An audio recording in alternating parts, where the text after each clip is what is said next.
Hi everyone, and welcome to the seminar titled The Executive Decision Regarding How You Can Implement Wellness in Your Workplace. My name is Sophia Flesch. I am a registered dietitian nutritionist as well as a registered yoga teacher. I have a Bachelor of Science in Dietetics from Michigan State University, go Green, and I'm currently working to receive my Master's of Science in Applied Nutrition from the University of New England. My professional experience includes 6+ years of corporate and food service nutrition at Aramark, a fellow Fortune 500 company within their correctional services line of business. I also was an RD, or registered dietitian, nutrition coach for an app called Eat with Ava. So even though my current line of work and line of business recently allowed me to work from home, I have previously worked in a big office setting for several years. However, no matter where you work, the average American spends 1/3 of their life at work. This is about 60% of our time even spent awake. Pretty profound, right? So being in the corrections line of business, I believe that everyone should have the opportunity for some wellness in their lives. And since we already spend 1/3 of our life at work, there should be plentiful opportunity for us to incorporate wellness. Throughout this seminar, we are going to cover a magnitude of topics, including how it relates to obesity in the workplace. We are going to discuss the definition of obesity, its global and local prevalence, the associated complications and risk factors, the built environment, which we'll define later on in the presentation, as well as obesity's workplace and executive impact. We will also be discussing several intervention opportunities with corresponding audience participation activities related to goal setting, meal planning, building a healthy plate, and more discussion and brainstorming opportunities.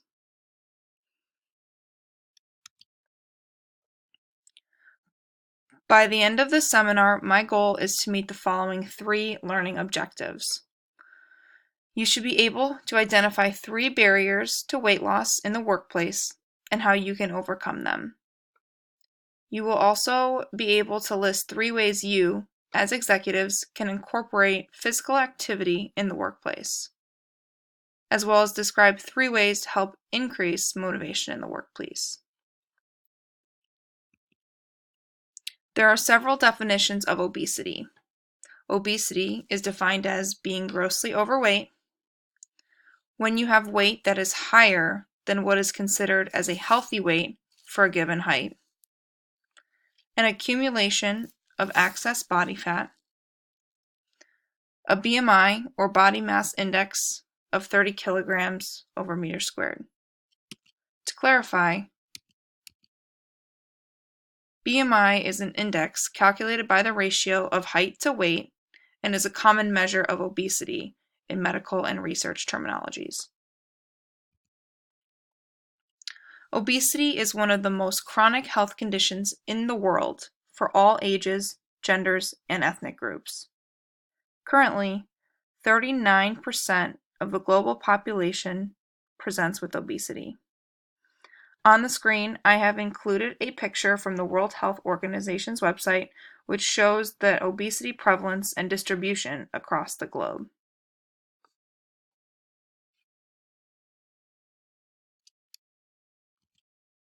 Looking at the same map, but specifically at the United States, we find that 36% of the United States population is obese. While that may be less than the global prevalence of 39%, we cannot ignore that the United States is one of the top contributors of the obesity crisis, even on a global level. Obesity occurs when there is an imbalance of energy intake and energy expenditure. Commonly, there's more energy intake from food than there is energy output from physical activity or general wear and tear and walking. This imbalance leads to weight gain and has several determinants that include genetics, gender, emotions, lifestyle, diet, physical activity, pre-existing medical conditions, and environmental factors. So let us take the time right now to discuss each one of these risk factors.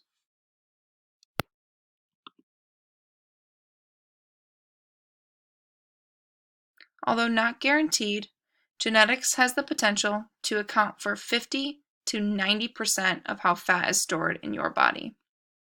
Furthermore, when both parents are obese, their children have an 80% likelihood of being obese as well. Even if you do not have children of your own, this still affects almost everyone in the audience today. In regards to gender, men have more muscle mass than women, which means that they have a higher what we call basal metabolic rate, or BMR, which indicates that men will burn more calories at rest than women, therefore making it easier to lose weight. This is especially important when we live sedentary lives in a corporate office setting. In addition, women gain more weight following pregnancy and at menopause in order to store fat for lactation or due to a decrease in estrogen. This correlates with the current statistics when comparing the obesity rates among middle-aged men and women. Currently, 42% of middle-aged women are obese, which is higher than the current men's obesity rate, which is 38%. In addition to obesity, our emotions also influence our overall relationship to food and eating habits. When we are sad, anxious, stressed, angry, bored, or even happy, we may try to respond to these emotions or feelings by eating comfort foods. These comfort foods are specific to the individual and can include some of my personal favorites, mac and cheese, pizza, or anything that's associated with a nice memory. These foods may provide a short or temporary feeling of comfort, but most of the time, this just leads to overeating. Then, we start to ignore our internal satiety or hunger cues. Emotional eating also relates to some pre-existing medical conditions such as depression. But other pre-existing medical conditions like type 2 diabetes can also affect a person's obesity. As we know, type 2 diabetes is extremely prevalent in today's society as well, in addition to obesity. Our lifestyle and diet also play a substantial impact on obesity and therefore is a significant risk factor. Characteristics that are indicative of a poor diet are those that have high amounts of refined grains, such as white bread or white pasta, added sugars, such as non-diet soda or other sugar-sweetened beverages, like energy drinks, fruit drinks, etc. Sodium, such as soda, again, and processed foods, and saturated fat, which is found in a lot of whole-fat dairy products, butter, margarine, and red meat. A poor diet is also limited in its water intake. Lifestyle factors include inadequate amount of sleep and limited physical activity. As corporate executives, this is largely due to sedentary behavior when at work, i.e., the time we spend sitting at our desks looking at our computer, answering emails, being on phone calls, etc. Decreased amounts of physical activity is also due to the lack of anaerobic, such as weightlifting or high-intensity interval training, or aerobic or cardio exercise.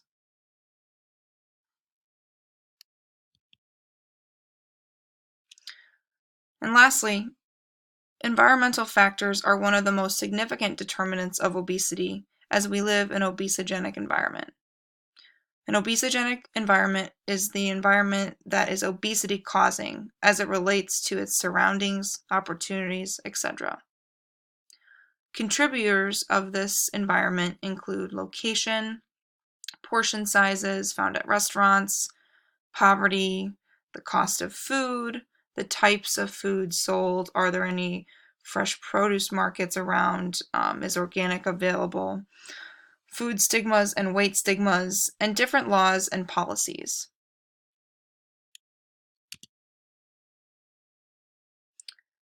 To summarize, obesity increases the risk for non-communicable diseases such as type 2 diabetes, heart attacks, and coronary heart disease, as well as other conditions such as high blood cholesterol, high blood triglycerides, depression, osteoarthritis, hypertension, and low health-related quality of life.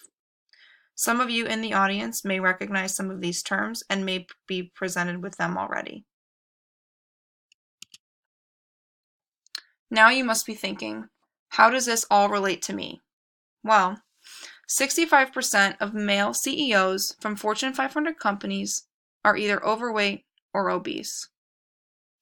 And those employees who are overweight or obese actually miss approximately 450 million more days of work each year compared to those employees who are healthy.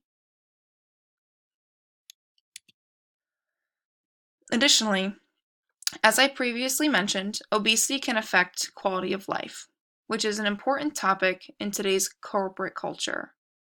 Corporate executives usually have busy and/or high-stress jobs. This high stress can lead to burnout and in turn result in lack of motivation to lose weight or implement healthy behavior change. On average, Americans spend 8.8 hours per day at work or conducting work-related activities. Depending on your role, this may be higher or lower than what you think you typically work, but it's more important to note that these work days are associated with more sedentary behavior than weekend or leisure days or holiday days, thus impairing an individual's physical activity for the majority of the week.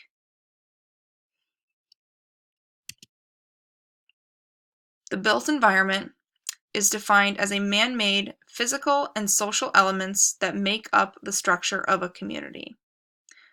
Examples of the built environment include walking trails, bike lanes, sidewalks, schools, community centers, churches, etc.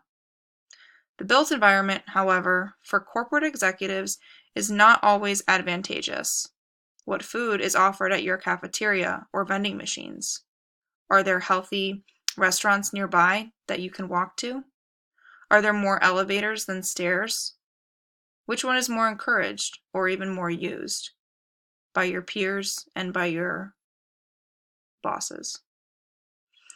Does your office include a fitness center or discounted gym membership?